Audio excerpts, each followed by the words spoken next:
Noé, qui nous est-il dit, était prédicateur de la justice, et de qui il était écrit, en outre que divinement averti des choses qu'on ne voyait pas encore, et saisi d'une crainte respectueuse, construisit une arche pour sauver sa famille.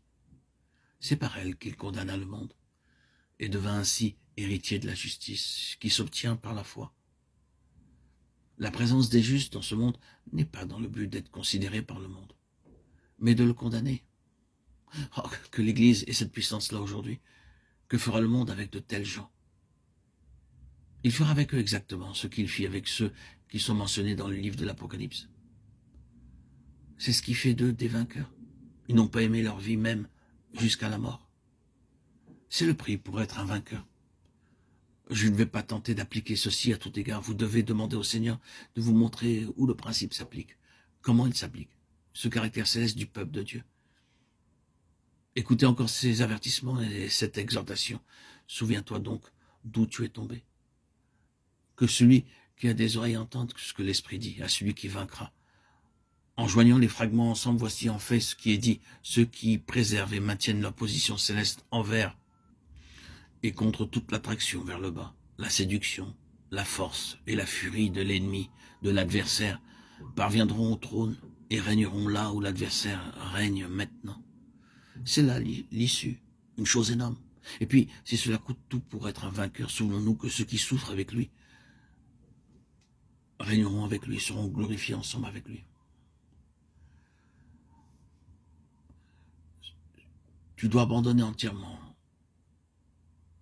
le désir de reconnaissance, remonter de ce qui est terrestre, de tous ces désirs et aspirations d'être reconnu, pour remonter et en sortir vers les choses célestes, pour être et devenir un instrument de témoignage.